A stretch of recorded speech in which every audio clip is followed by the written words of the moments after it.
Thank you so much. Little bit of a divergent topic here. I want to start by saying thank you for having me. There's so many people in this room that or at this conference that are my heroes that I look up to, that have inspired me. And so it's really great to be back. I haven't spoken at this conference in like 20 years, so I'm really thrilled to be here. I want to talk today more holistically about gardening and how healing denotes a place, a process, as well as their intertwining. And so I'm not going to be talking about necessarily medicinal plants and how they're used and ingested, which is what I usually talk about. And I'm just talking about this broad view of how healing can be done to an individual and on social levels, as well as at a cultural level. And I have a couple of videos to show you as well, and some interviews I did. So let's go. Okay, so why garden? This was kind of a my COVID project, because I was, all of us were cooped up. I wonder if anybody knows how many people pre-pandemic were self-known gardeners or considered themselves a gardener. Any shots in the dark? I mean, how many percentage of people? You guys are like, I garden. No, it's 38% of people in the US. So that's 42 million people. Any guesses as to what happened post-pandemic, what those figures look like? So yeah, 75% of people, 100 million people now identify as a gardener. And so we see how the power of gardens to make a better place in our world. And I hope to elevate and expand what we're talking about here to a larger sense within our culture. There's been a significant movement by hospitals around the world. One of the first programs to use a therapeutic setting for gardening was the Philadelphia Friends Hospital, where a physician noted that psychiatric patients working in the gardens were calmer and that the gardens had a curative effect on them. And so this kind of launched the American Horticultural Therapy Association. There's a seminal project by Roger Ulrich who said that, who studied the view from a window of post-operative patients. If you had a view of, an urban space versus a natural view, you would take less painkillers, have a shorter hospital stay, and have a more positive prognosis. So there's all these different factors that make individual heal both physically and mentally. It also helps to heal the healers, because there's a lot of stress put on healers for, dealing with anxiety, depression, all the things that people as a healer have to process. And so I want to turn my attention quickly to social healing. This is something that's been going on since the medieval gardens. Monastic communities supported infirmaries that were mostly herbal gardens. They were always cloistered. These spaces were spots for weary travelers, and they were meditative opportunities for monks. We see gardens going out of victory gardens during both World War I and II. This is where 40% of the country's vegetables were produced by 20 million home gardens. These were promoted to support the troops, but they were also met social and broader emotional needs by bringing people together within a shared experience. We see gardens of defiance, where these are soldiers who are actually gardening during the wars and we see World War I trench gardening. These people are being shelled constantly and they're still managing to garden.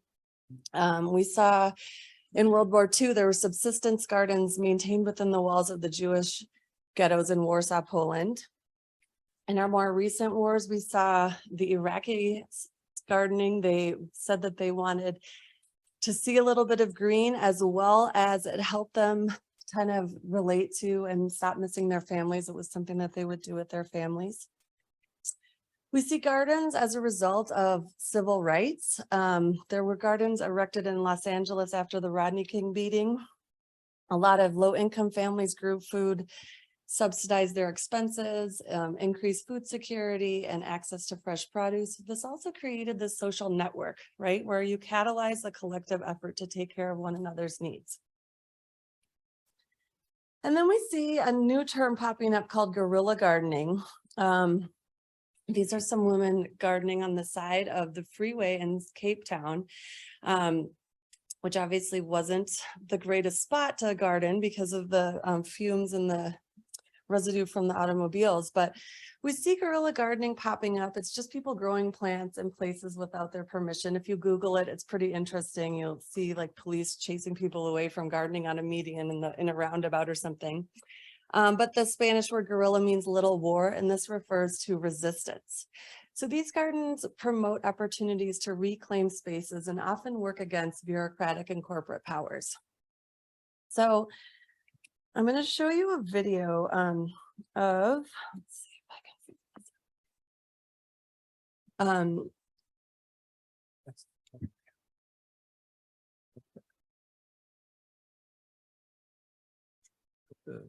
You'll see me there. And so what happened was this. I started taking all the wood and the planks and the brick and the dirt from the riots while there's a curfew, while there's COVID.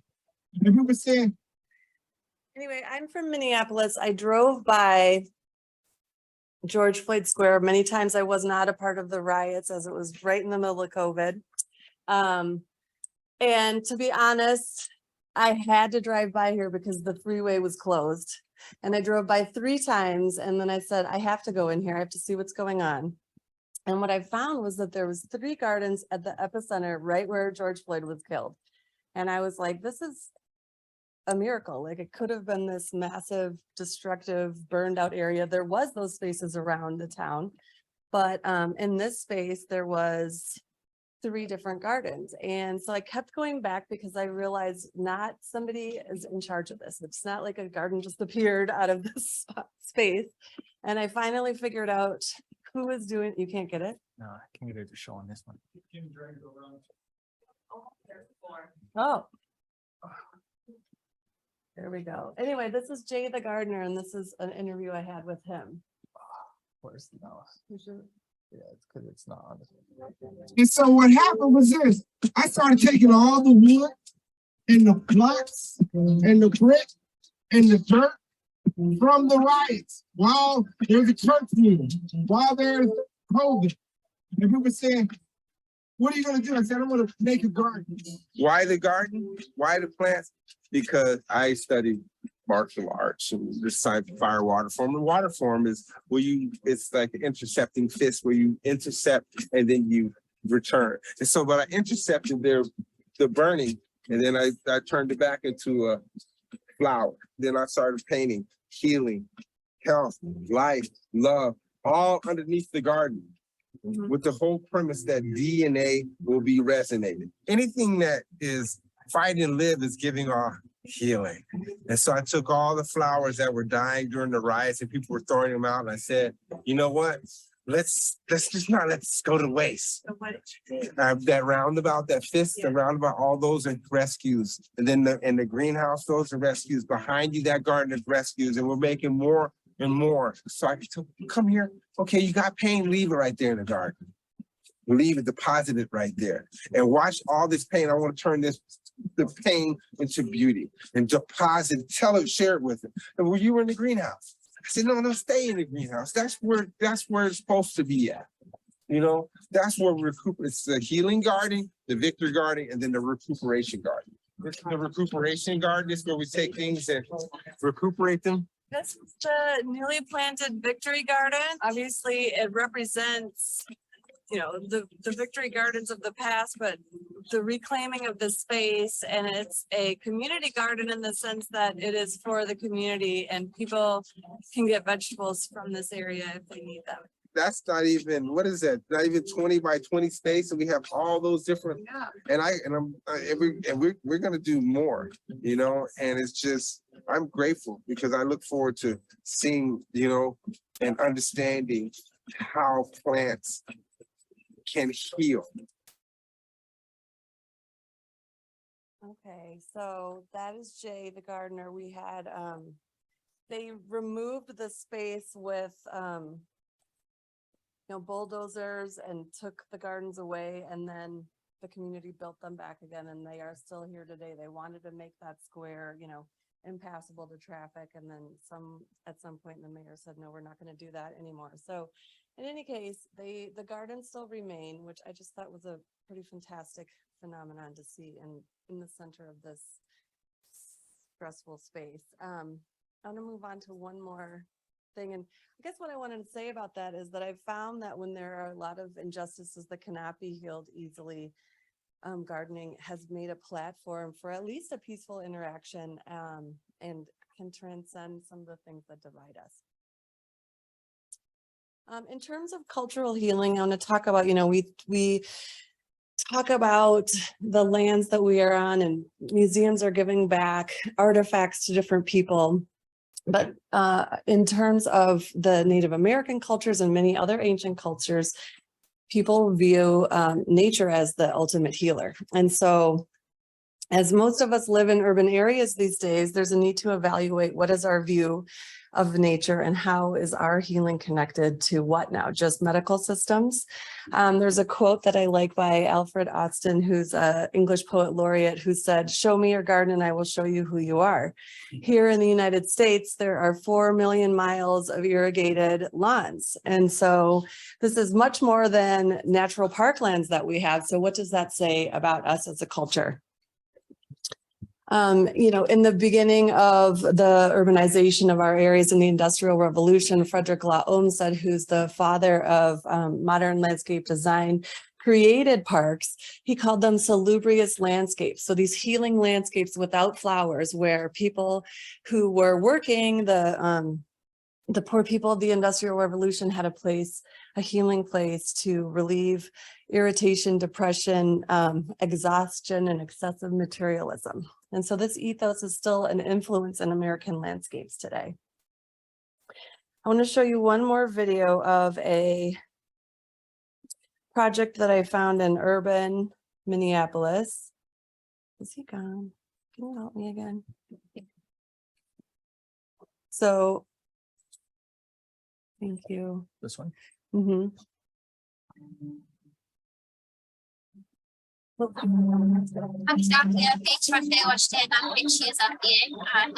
relatives. I greet you with a good heart. My name is Michela. I am Sisitoa Dakota.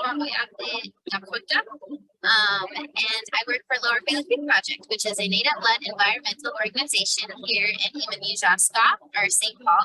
And we work closely and out of Wakatibi, our Respectful Nature Sanctuary. So a lot of the work that we do here is elevating the sacredness of this site. This site has a very toiled history, starting off as a Dakota sacred site to experiencing a lot of destruction and desecration with the coming of the railroads here. And so our sacred site, Wakatibi Cave, it was actually blasted with 3 meters in with dynamite. Following the Dakota War of 1862, when our people were exiled out of the state of Minnesota, this land was neglected. It wasn't taken care of. And the railroads brought with them a lot of contaminants, like mercury and asbestos that leaked into the land. But there is also this notion of this land turning into an unofficial city dumping ground. But thankfully, we have a lot of caring community members here. And we started the restoration process in 1997, and we removed 50 tons of trash from this area, as well as 13 tons of contaminated soil that was then taken out and remediated. But that work was done largely by youth, and that was a really healing process to see and witness and to see how things are today. A lot of the work that we do has to do with cultural connections and healing and urban restoration. And so we bring our community down here to do different things like native plant medicine workshops and removing of non-native plant species too. Because when the restoration of this site first happened, a lot of I'm just going to cut it out because I'm running out of time here. But I just think that there's so many ways in which gardening can be shared, where the experience of planting and caring for the earth can be an outlet for caring for one another. and also provides a platform for these kind of deep wounds that require time, patience, and transformation for healing and forgiveness. And so I just want to end by saying plant a garden. They are a common goal that brings us together. They provide hope and inspiration, and they cultivate and restore relationships with the earth and one's community, and nurturing connection is the ultimate form of healing. Thank you.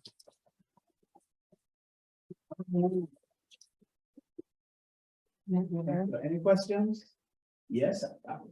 You know that project in Los Angeles called Gangster Garden? Yeah, I saw that guy speak one day. And he was taking all those mediums. He said that he still has people dying to drive through than to drive by. Mm-hmm. Yes. I'm curious if you're from Como Botany. I'm from Como Conservatory in Sioux. Yeah.